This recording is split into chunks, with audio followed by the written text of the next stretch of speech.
I am not a mother, a wife, nor a subject matter expert on raising children. Regardless, I feel like I have to say this today. To my children, to our children, the future, the destinies, and the illusions of life itself. So I say this to you today, sweethearts. Be you. No matter what I say, no matter what we say. Your father and I, we love you very much, but we're just human beings and we make mistakes. Be inspired being sweethearts. Live with joy, peace, compassion, and excitement. Never fear struggle, never fear failure, never fear mistakes. These are the things which grow you, which build your character. Be inspired beings. Go around the world, make people smile. Now, little ones, run wild, but be smart. Use those powerful minds which God gave to you. Don't live inside the box, live outside of the box. Pretend that there's no box at all. Read, read, read. Listen, listen, listen. These two things will grow you in ways which you cannot even imagine. And imagination. Develop that too. Tell your stories. Because they say everyone loves a storyteller. When you listen to those around you, listen with such curiosity that you lose yourself inside their stories. Now, little ones, run wild but be smart. On the topic of religion, be a Sufi, be a Buddhist, be a kindred spirit. It doesn't matter. Don't let religion be a barrier.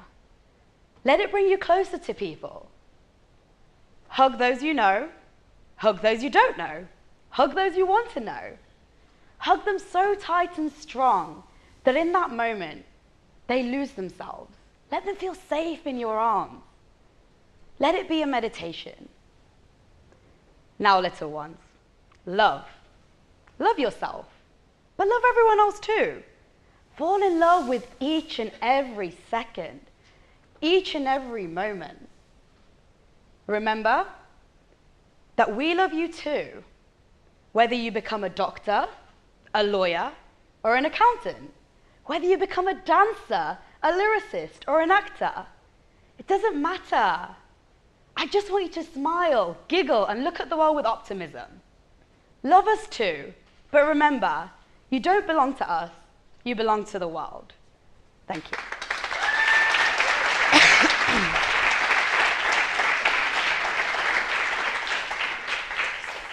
So, I write poetry like this in order to express myself.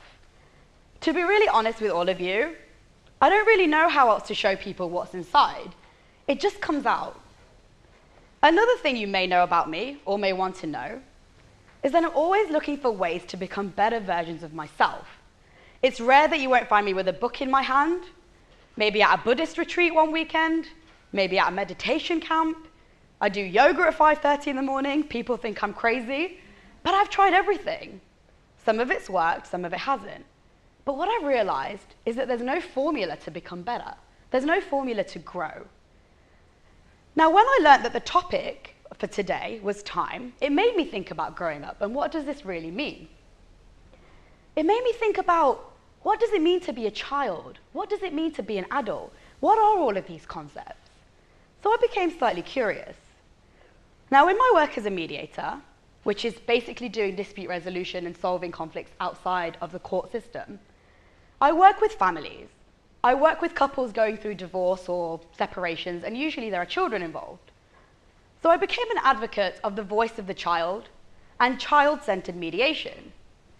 I saw children suffering lots of trauma, lots of wounds, going through fights and battles, which, as children, to be very honest, I don't think they should have been going through. And what I also saw and noticed was somewhat confusing and baffling.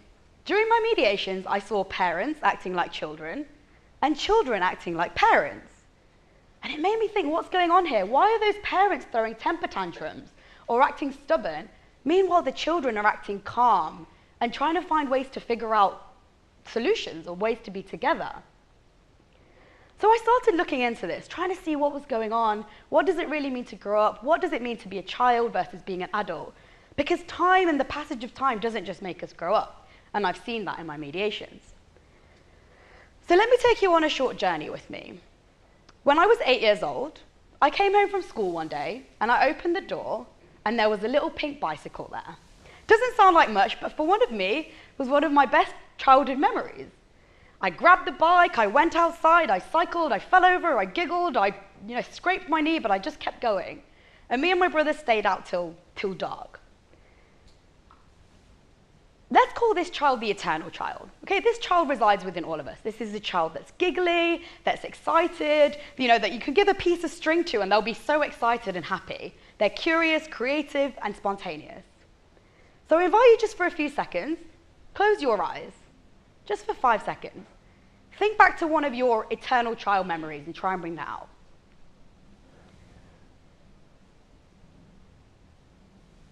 Okay. I see a couple of smiles in the audience, so I'm glad to know that we all have that eternal child within us. For me, the eternal child sometimes comes out today, even though I'm a lot older than I was when I was 8.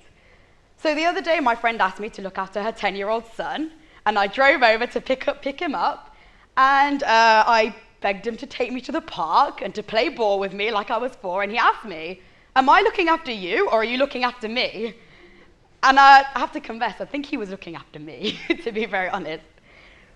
And so that child comes out, and I'm sure that child comes out with all of us. Think back to the last time maybe we were acting like excited or curious or spontaneous. So let's put that child aside for a second. I'll take you on a flip side journey. When I was 4, I got lost in the supermarket. Doesn't really sound like a big deal, right? I mean, everyone gets lost in the supermarket. I actually think it's probably a great idea to get free daycare services. Just leave them at the supermarket, they'll be fine for a while. But actually, as a 4-year-old, this was extremely traumatic for me. I remember walking through the aisles, and I was crying, and I was looking through. I swear God was adding an extra aisle every one that I found.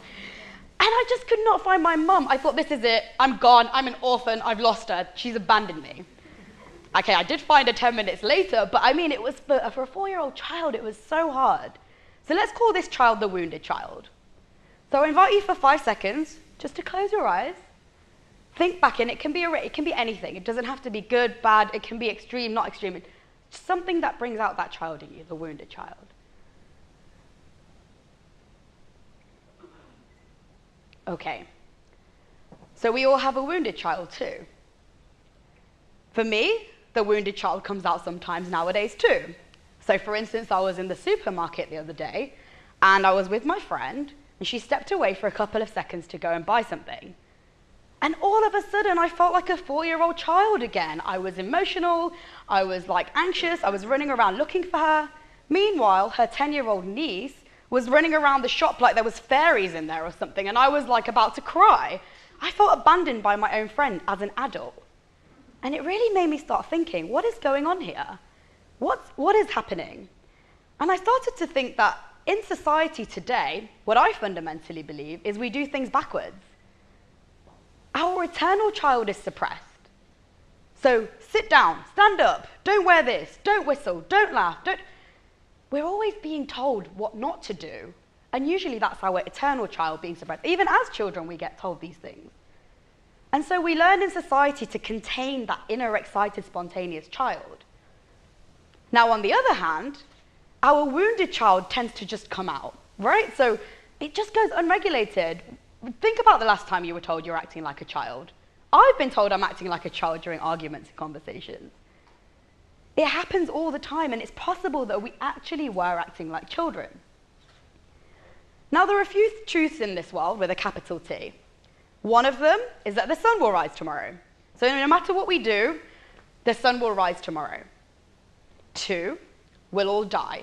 Unfortunate or fortunate, unless anyone has a secret potion, you can let me know after. We'll both be very rich.